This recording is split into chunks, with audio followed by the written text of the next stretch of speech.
All right, we'll call the August 5th Planning Commission meeting to order. Stand for the pledge. I pledge allegiance to the flag of the United States of America and to the republic for which it stands, one nation, under God, indivisible, with liberty and justice for all.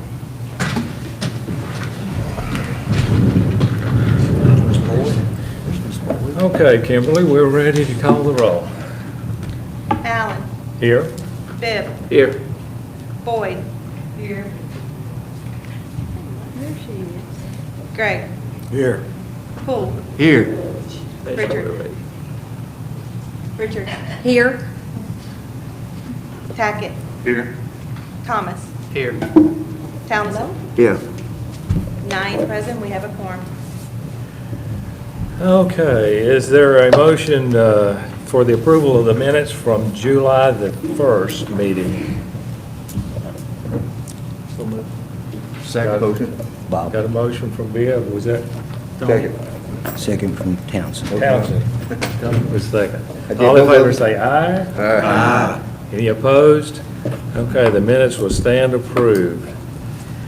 Under new business tonight, item 2.1 is to discuss and possibly take action, rezoning request on Hillcrest Drive, map 91CE, parcel 3701, rezoning from CS to R10.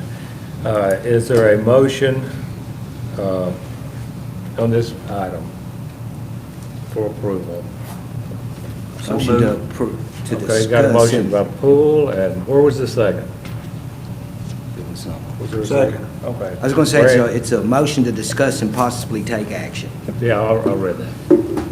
Mr. Chairman, could Yes, I sir. ask a question regarding that process? I know we changed it last month, which totally Yes. throws my brain completely off of kilter. Why the change? Why would it be that you would make a motion to possibly take action? And then you don't have another motion to actually approve?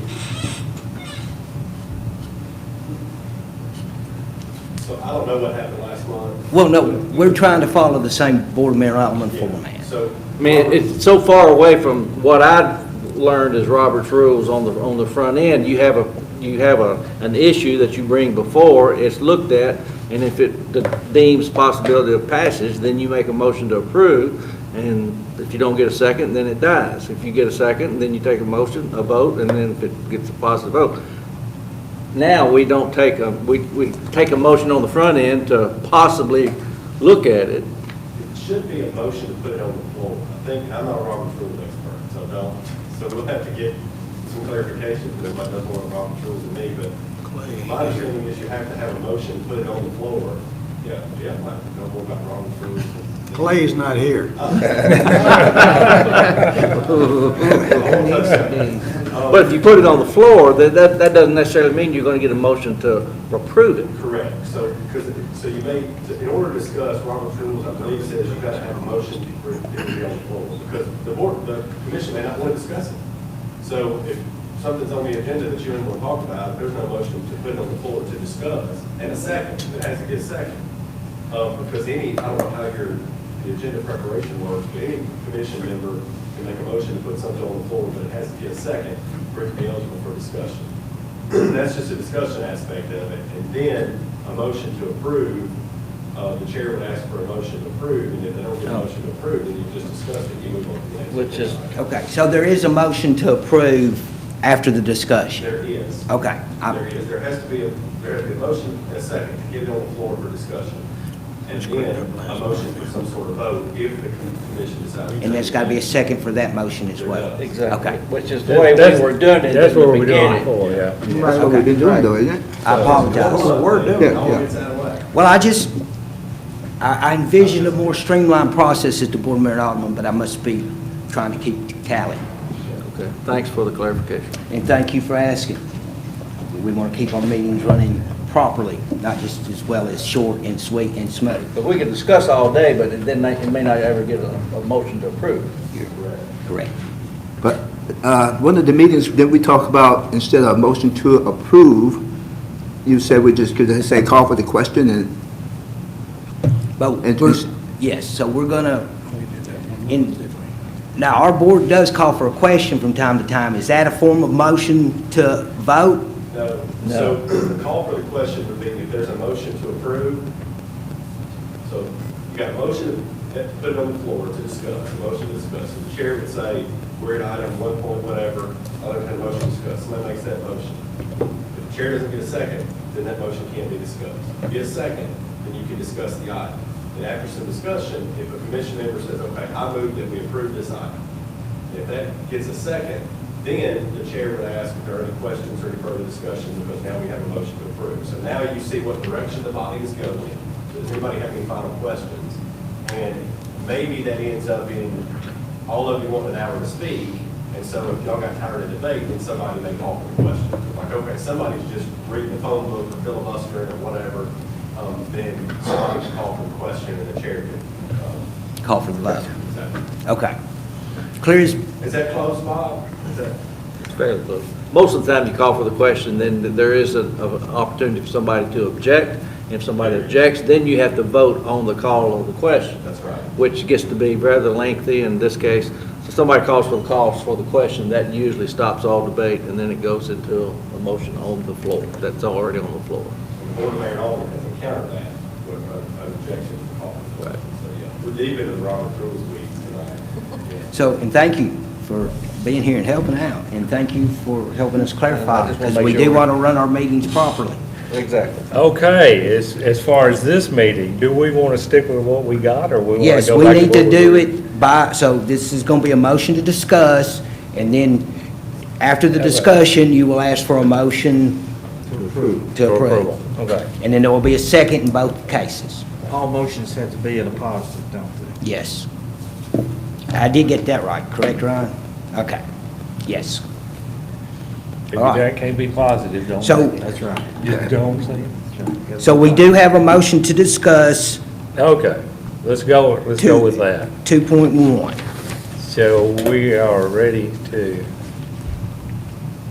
Okay. do we need to vote on that motion to Did we discuss? vote to I don't discuss? think we did. You don't vote Yeah, on we- that. we don't have to vote on that. Don't do vote we? on that. All in favor of putting this on the floor for discussion? Aye. Okay. You don't have to, Any opposed? we don't have to do that. Okay. We just get a motion and second and then discuss, and then we get a motion and second and vote, okay? All right, so now that I've thoroughly have that in my brain, I'll see if I can get it the second time. Okay, Mr. Chairman, I'm ready when you are. Okay, we're ready for you. This property on Hillcrest Drive, fronts a portion of West Hillcrest Drive, owned by Royce and Roger Holman. And Mr. Cope is here as their authorized agent. This happens, and we do not know sometimes how this happens. It could be zoned before we had parcel maps delineating the parcel, or at one time there could have been two parcels there and it became combined. But 7,000 square feet of this parcel that abuts West Hillcrest is zoned CS. This back portion is zoned R10. Their request is to rezone the whole thing, to change this from CS to R10 so that they can build a house in this area on that lot. CS does not allow single-family residential construction. And so that is their request, to rezone that 7,000 square feet from CS to R10. And they're planning on building a house? Well, whoever purchases it, Oh, I got you. the person that, Is there enough frontage there on Hillcrest? there is enough frontage, yes, sir.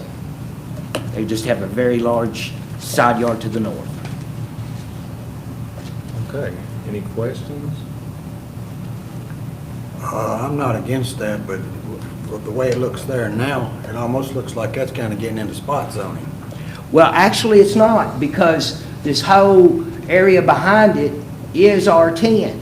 So we're just changing the R10 boundary down to here and removing this CS. So because it's a contiguous zoning, it's just moving, it's not really, would be considered spot zoning. If we were rezoning a parcel like up here, this parcel from R10 to CS, that argument could be made. Okay.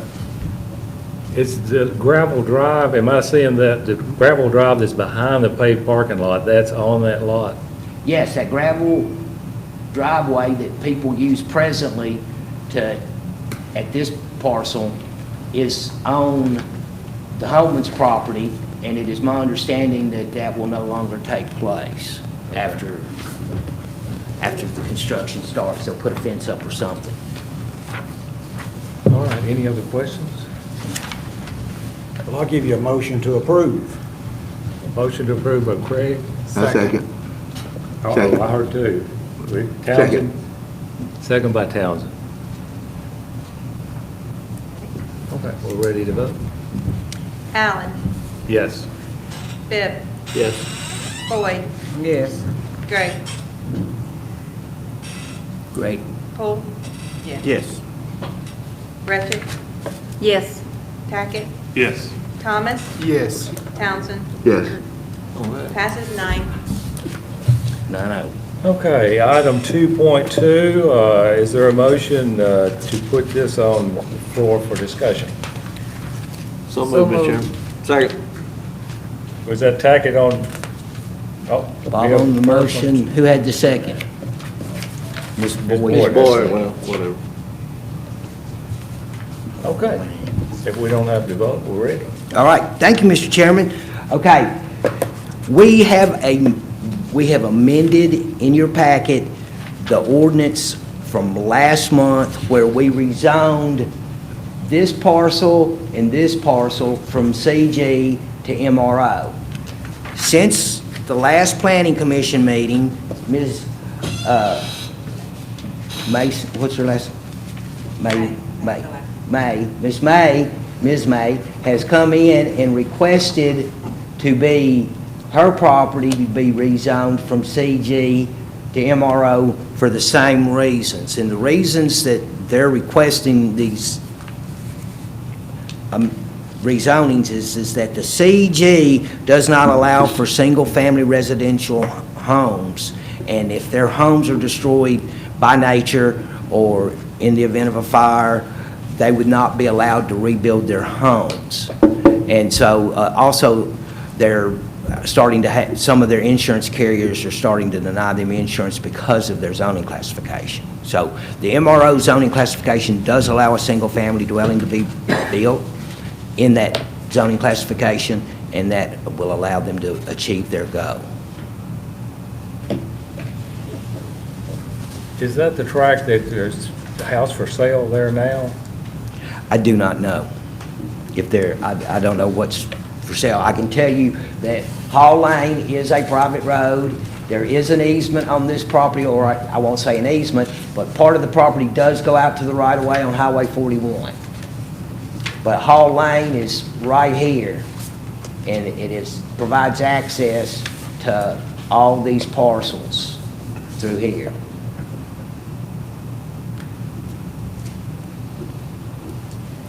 Okay. Any other questions? Was that the only reason that they are want to rezone it, just for like insurance purposes, or is there other plans for it? I know that the Osals and the two gentlemen that own this property, it is their primary residences, and they plan on staying there. They did not know that it was zone commercial when they bought them, but it's been zone commercial since, I want to say, '99, when the city of Springfield annexed it. So when you look at the county tax records, it says residential, and that's what a lot of realtors look at. But, you know, our zoning has had it commercial general since it was annexed. So it is a commercial zoning, and in the event their house was destroyed by a tornado, they wouldn't be able to get a building permit back from us because it's not allowed. Thank you. Anything else? The rifle end of that lot that goes up by the church. Yes, Is there, could we encourage the landowners to possibly work something out with the church? I mean, that's wasteland, right? I It's not don't, wide enough to do anything with whatsoever. well, I don't know exactly how wide it is. You know, when it was cut out, it was cut out for county requirements. It's been like that before we acquired it. I don't know how wide it is. It may be wide enough for a single lane driveway. I think that would probably have been the intent. But it's not needed because you got Hall Road right there. Assuming that they actually have an easement associated with that ingress and egress. I know that all of these parcels, these three parcels right here, have that agreement. This one owns it, but these three have a easement for ingress and egress across here, as well as that one right there. But it's Hall Lane, a city street. No, it's a private Private road. road. Makes more sense. Yeah, it's like a goat path, actually. All right. Make a motion to approve. Second. Okay. Motion by Ben, and second by Richard. Allen, Yes. Bibb, Yes. Boyd, Yes. Gregg, Yes. Poole, Yes. Richard, Yes. Tackett, Yes. Thomas, Yes. Townsend, Yes. passes 9-0. All right, our next item on the agenda is 2.3, and that's discussion on amending the landscape ordinance. Is there a motion to put this on floor for discussion? So moved. Motion by Poole, and a second by Tackett. All right, Dave. Thank you, Mr. Chairman. City staff is recommending that we amend the design and landscaping buffers within 813 of our zoning ordinance, Section C, and then everything within that. The reason being is that there are not provisions within our ordinance to address certain issues that we have found. If you will look at C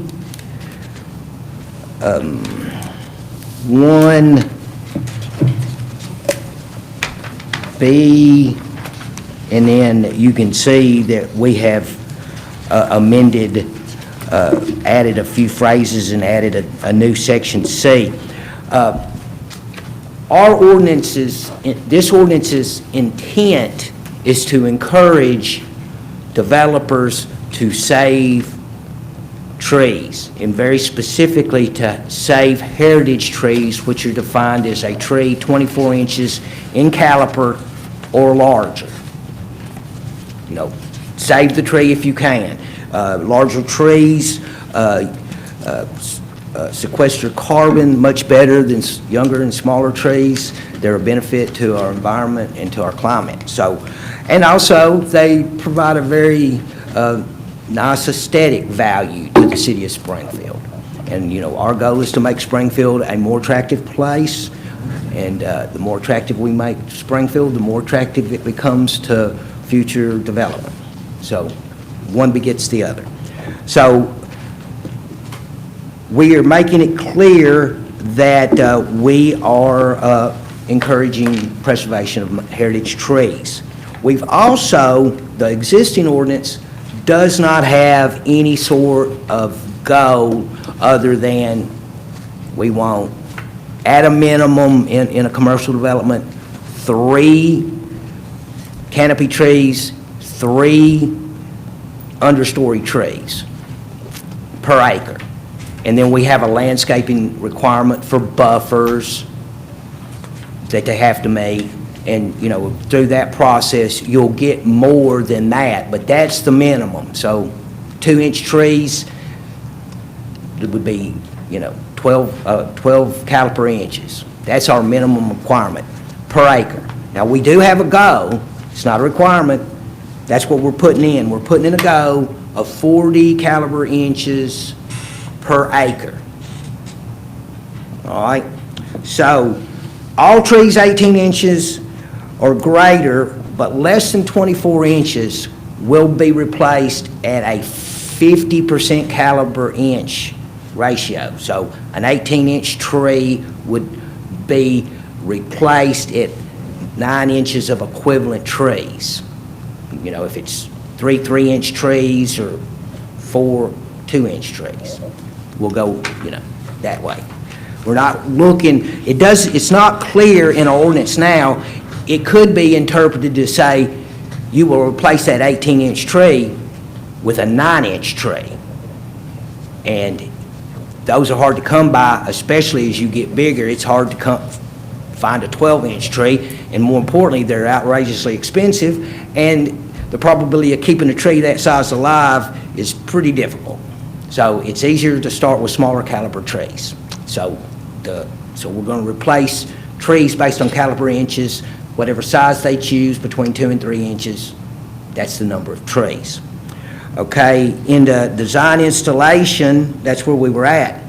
This is a change because, once again, we are encouraging, you know, not taking down heritage trees. Anything over 24 inches or over will be replaced at a 1 caliber inch to 1 caliber inch. So if you take out a 24-inch tree, you will replace it at a minimum with 12 2-inch caliber trees or 4 3-inch caliber. So we are encouraging our developers to save the larger trees if they can. All right, so we are doing that. If required landscaping and total caliber inch replacement of removed trees cannot be reasonably placed on the proposed site, we have made a provision for them to do an in lieu payment so that we can get trees for the city and plant trees throughout the city. Okay, so what that means is right now, if a developer can't, you know, there's a certain requirement. Let me show you what I'm talking about. This is an existing site plan that we're reviewing.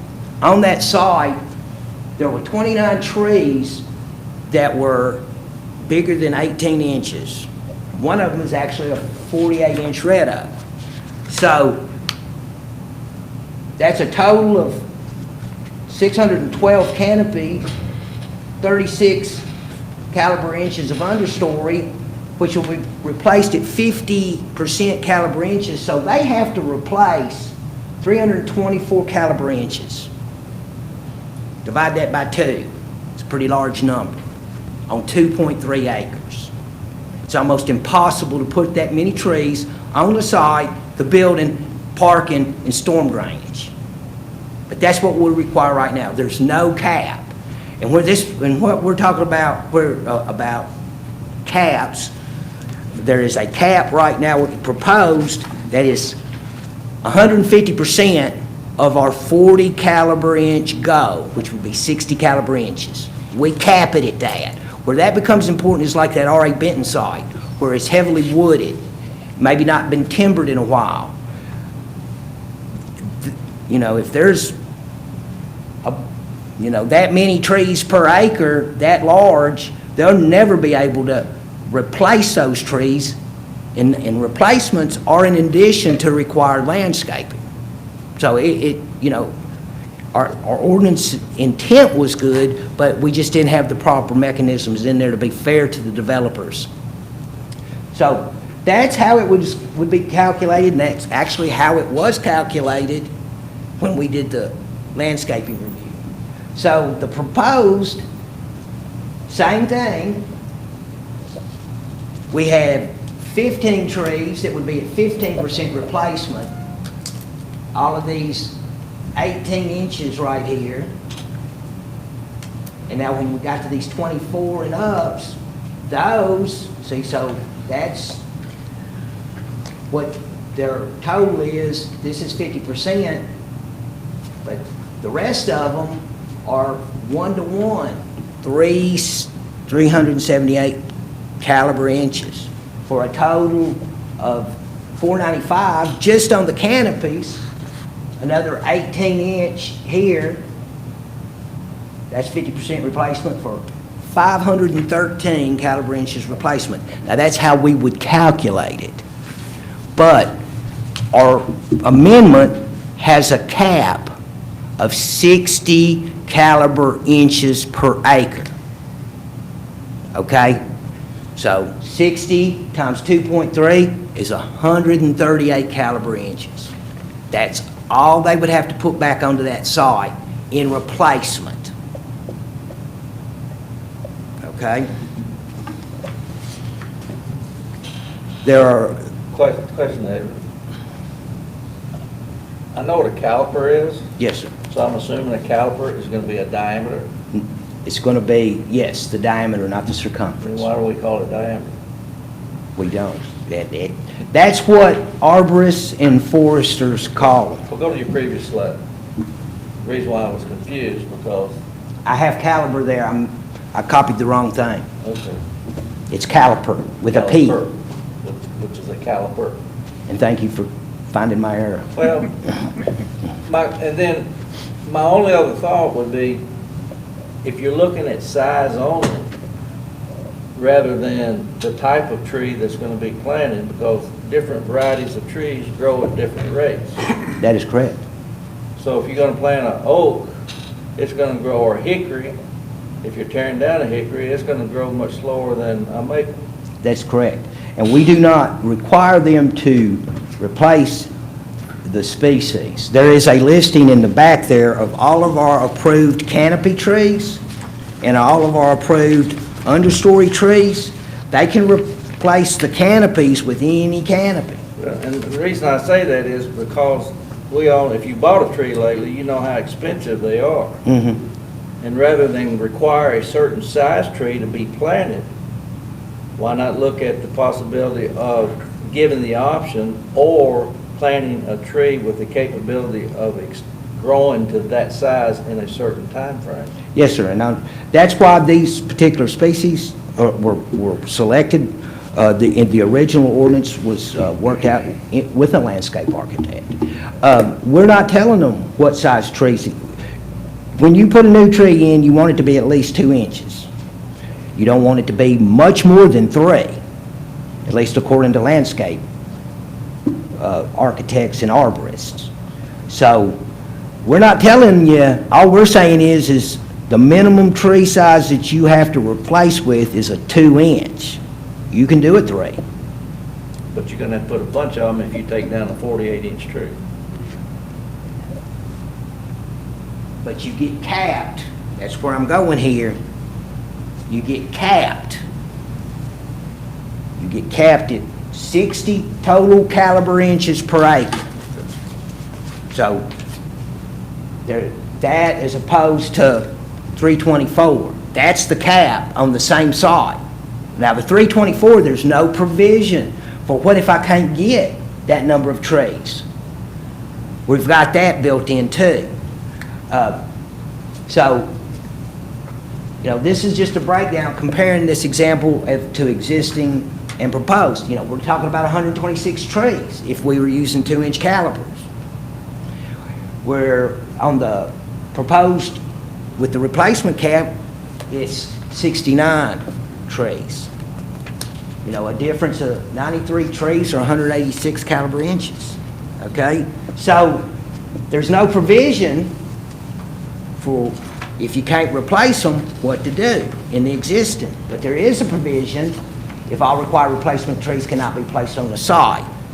And so that replacement, where we discuss that, is that in 2D, where there's a payment made in lieu of payment, which is $150 per caliper inch. So in this case, the landscape architect can't get 138 caliper inches of replacement trees on the site and the required landscaping. What can they do? They can get 100, but they can't get to 138. So they can get 53 trees, but they can't get to the other 12. So in this case, they can take that 38 inches, multiply it by 150, it's $5,700, which will be deposited into the city's landscape maintenance and tree fund. And where's the 150 come from? It's a number that is the same number as Goodlettsville, Hendersonville, Louisville, Kentucky. I mean, that could be a moving target over time. Well, it's not. It won't be a moving target. I mean, it's in the ordinance. It'll be 150. If you can't replace your cap, Well, my only concern would be as long as it's equitable Mhm. and fair. mhm, If it's fair, and then, I mean, I don't know anybody that's gonna fuss about having trees planted in your community. you know. and that's where we're trying to go, because As long as it's equitable and fair to those that are having to foot the bill, and, you know, it'd be a hard pill to swallow to write a $5,700 check to the city if he could turn around and donate 2-inch trees and tell you guys, here it is, gotta go plant them. right, same principle. What we would do with those, with that $5,700, it will go specifically to a tree fund where we will plant trees on city property, or we could do things like, we could buy loblolly pine sprigs, and we could go to the middle school and we could give a loblolly pine sprig to everybody, every student that wants one. And I can take you to the loblolly pine behind 109 McIntosh that is now 32 feet in the air that my daughter planted when we first moved here, that she did get from the 4-H. So we can, it's an opportunity for every person in the city to get a tree and improve the aesthetic value Well, of. you do it on Arbor Day, right? Well, we may do that. We also have the availability to get black willow slips and put those into our string banks and stabilize our string banks, which is very important, so that they don't meander as nearly as much as they do. We have a big meander problem, but we do have a big erosion problem. And all of our streams in Springfield, as a matter of fact, are what are called unattainable parameter streams, mostly due to siltation. So if we can stabilize the stream banks as well, and we can use that to help improve our standing in our stormwater management. That's all I have. When you're doing your calculations to start with, I assume that's only healthy trees?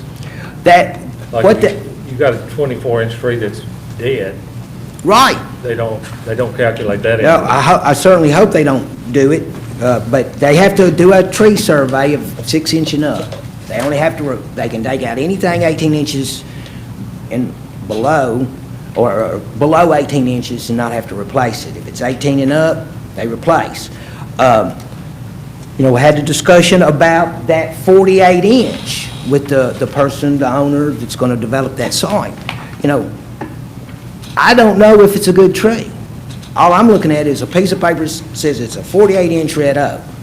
Now, if it's not a good tree, have your landscape architect tell me it's not a good tree, and we won't count that tree against you. Or have an arborist come in and say, that tree is not worth saving, because as trees get older, they do become bad. Some of them last a pretty darn good long time, though. So, the bigger trees, like I said, they have more leaves, they have more surface area, they sequester carbon at a much higher ratio than a smaller tree does. That's where their benefit is. They're not very beneficial for biomass production or wildlife, but that's the plus for that. Maybe you won't have as many squirrels on your side. But, the younger trees do produce biomass at a higher rate. Once again, they're more aesthetically pleasing. It's much nicer to have a 150, 200-year-old oak tree on your property than knowing that there used to be one there, and now, that's our objective, is to make it more attractive. We're not prohibiting it, we're encouraging it. We're even capping You know, so it doesn't get out of hand, but it could, as it's written, so we cap it at 60 inches per, caliber inches per acre, and, you know, and then if you, for whatever reason, you can't, with your required landscaping, get those replacements back in, whatever you get in, then we can, you know, you can do an in lieu payment for the rest to benefit the city as a whole. I understand some of this, and I agree with some of it, but there's some of it that I think is gonna make a hardship on a person that's trying to start up a new business, and he's struggling to be able to do something, and then you start throwing things like this at him. That could be the difference of not being able to go into business or not. Yes, sir, I understand. But the other side of that is, if they do a tree survey early, and he, and his design professional is taking into account where his trees are, and they do a design based on a lower impact, the cost may not be that much more, or may not be any more. Because if they don't, you know, they're going to have to meet a landscaping minimum anyway. This is, we're just talking about where we found the errors, or the issues, not errors, but issues were in the replacement, the calculations, and how much there was. I mean, going back to that site that we looked at, 2.3 acres, if that site had just been a grass site, there wouldn't have been any replacement at all. But it turned out to have 29 trees 18 inches and larger. And, you know, arborists will tell you there is a, you know, 324 or 648 actual inches. That's a lot of value from an aesthetic standpoint, from what those trees have been doing for the city of Springfield for all these years. And then we're going to cut them down, and we're going to, you know, the goal is to replace them evenly, but there's no way you're going to be able to put three, and that's at 50%. There's no way you're going to be able to put 162 trees and build that building, and the required parking, and the required storm drainage, and the required landscaping. It's just not going to happen. But our ordinance is written, makes no provision. It says this is what you'll do. And we're trying to adjust it so that the replacement, once again, the replacement requirement is capped. So it really becomes beneficial to these bigger parcels that we're talking about, 20 acres or more. It's beneficial to this one for sure, because they had all of those larger caliper trees on it. Now, not every site will have those. Some of them, you know, they got out there and they were timbered and cleaned up, and they've kept them mowed, so, you know, there's no trees have been growing. Those sites, all we're going to ask of them is to meet the landscaping requirement, the minimum landscaping requirement of buffers and the other required landscaping. But we're just talking about replacement. So as we're at right now, our ordinance is by far more punitive than what we're suggesting. We're trying to make it more, substantially more fair to our developers. Mr. Chairman, could I add something to what, and Mr. Brackett, we're there now. So we bring this to you to try to be more friendly, and I don't mind saying, I believe the numbers that David is using, the example he used is Shine, is that right? Okay, so Shine Pediatric Therapy, wants to build and develop in the south end of Springfield. And under this current ordinance, they about can't, because it's too punitive, that's a good word, for the trees that need to be removed from that lot to try to build. So we're trying, David looked around, and Clayton Moore, Public Works Director, looked around to see how other cities get around this. Because another issue that we're probably going to encounter is the RA Bent Lane that you all, that's already done. It's already Right. done. Yeah, the RA Bent Lane lot that you all approved, that lot has some pretty significantly large trees on it. And so the current ordinance might end up rendering that property undeveloped. I mean, mean, they can't do that development because there's no alternative. You've got to do the replacement and it's calculated at this rate, or there's no other alternative. There's nothing there. So what I would ask the commission, and certainly we're open as a staff to whatever you all want to do. If you have other ideas or want to make amendments, I would just ask that you don't vote it down tonight, that we make an amendment to maybe, if you want to, if you like what's been proposed, fine, but if you don't, I want to make an amendment or something that the commission could agree on to move forward so we can get this process, because we have some developments that are semi-held up right now with our current ordinance, because Aaron Cobb, most of you know Mike Bashir, it's his daughter that owns Shine Pediatric Therapy, and she's looking at a major expansion, which would be a tremendous benefit to Springfield and children who need help in Springfield. And those are the numbers that he's using right there. The 162 trees or whatever that was is just, for that lot, is unfathomable and almost renders that property undeveloped with what she needs to do with the amount of parking that she needs. So we just need some help. We bring this to you saying we need to make a change, so we hope you would consider making a change to that ordinance. And one thing I might add is, a heritage tree, in a lot of cases, if anybody's ever had a farm with trees on it and all that, these things need to be cut before they get bad. And right now, with lumber being what it is, they're still worth something. Mhm. But as long as the arborists are involved in the whole process with the developer on the front end to make sure that the city's not going to require something to have to replace on something that has already seen its useful life. Right. I think that's the key, is because a tree has reached its end point, or, a lot of times you can find a tree that's been struck by lightning that only an arborist is going to find out and see that, as opposed to ordinary folks like us. Mhm. And, that tree's going to die.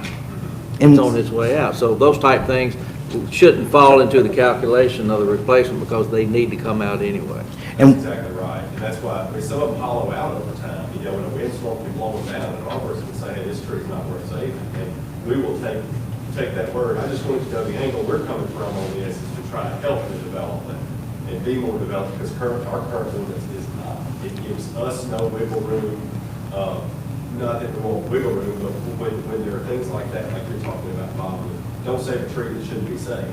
If it might blow down on the building in the next windstorm, that tree doesn't need to be saved anyway. So stuff like that give more room to allow the development to happen. And But also save trees. You're also, we mentioned the 48. We told Ms. Cobb, we don't know. We haven't had the opportunity to get out on the site. It may not be worth saving. Have a landscape architect tell us it's not worth saving, and it won't even be in the calculation.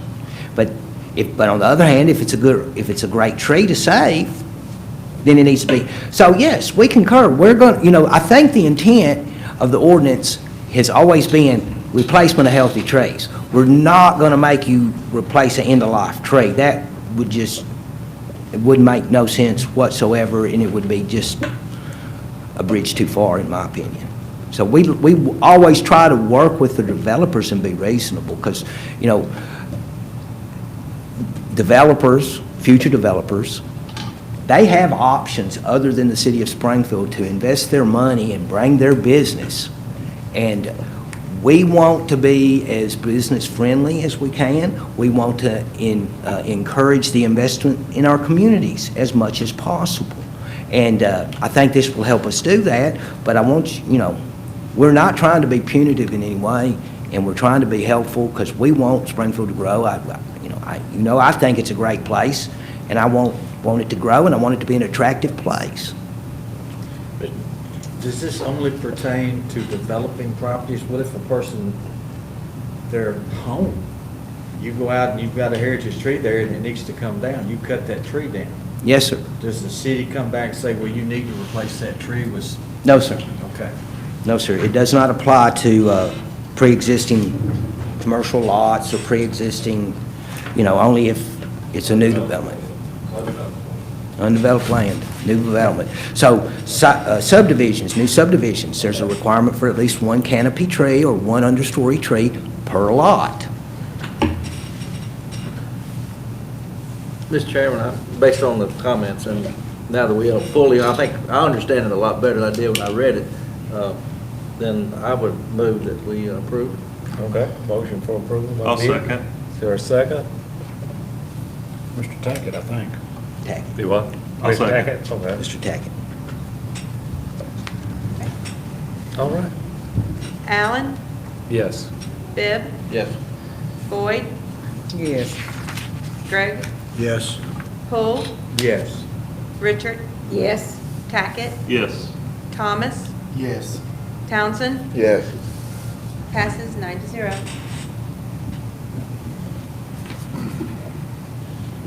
All right, under 3.0, other and old business, BZA. Yes, Kimberly, would you like to go over that one?